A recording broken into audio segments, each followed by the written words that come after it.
Hey, what's going on guys? Cotton here, and the Furness update is dropped for Heroes and Generals. Now this is just pure tank hell. It's crazy. They dropped 5 new tanks on the game, and I'm going to be doing a video for each tank. So for this video, we're going to focus on the new American Tier 1 heavy tank, the Jumbo Sherman. This tank is basically just a Sherman with a bunch of extra armor, plated to it.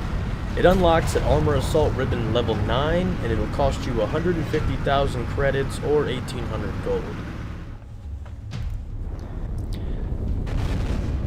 The Jumbo's frontal armor rates in at a massive 178mm, and it has a nasty little 100-degree slope on it. This armor is able to bounce almost any heavy tank's direct shots, even Tiger 2s with ease.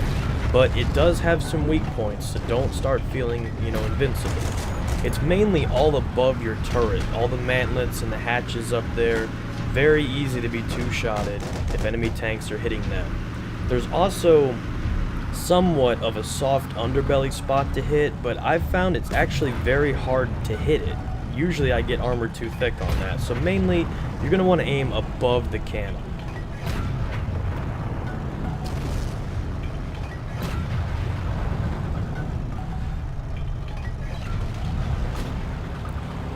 The sides and the back are a bit vulnerable as with any tank, but try to avoid hitting the sides and the back of the actual turret. It's very thick and tends to deflect a lot. And try to also maintain a closer fighting style when paired against, other heavy tanks, mainly tier 2s such as the Tigers, because they have things like double zoom and you don't. They're going to out-snipe you, especially on a map like this on the airport. So try to get a little closer to them. Try to flank them if at all possible.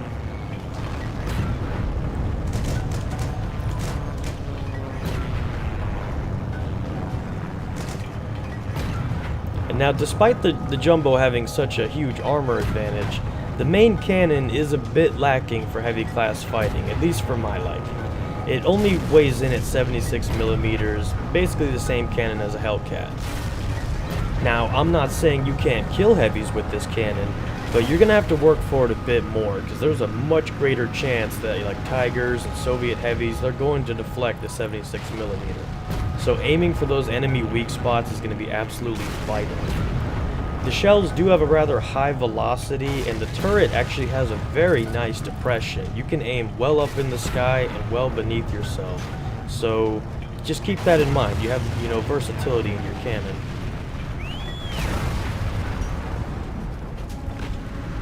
The speed of the Jumbo is not too bad considering its heavy structure. I mean, it's going to be a bit slow because it's a heavy tank. The reverse speed's a bit slow, but it's still faster than Tigers. It's reasonably good compared to them. The new Soviet heavy, that KV-85, has some pretty good reverse speed, but that's for another video. So I've come to call the Jumbo my money-making tank, as the cost to spawn one of these monsters is only I think it's 168 credits, and it has pretty low repair cost. I had a 3-way battle on my live stream the other day, and I made 33,000 credits, and I only spent 2,500 in repairs. Now, I died over 12 times in that match. So even if you're getting spanked in this tank, whoa, look out, Rap God.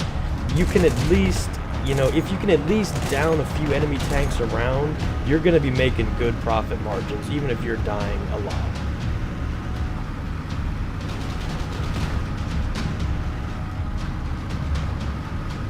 All in all, I think the Jumbo is a great addition to the US tank lineup. It gives people a much cheaper option to battle with when they want to do heavies, because the Pershing can get a little pricey here and there.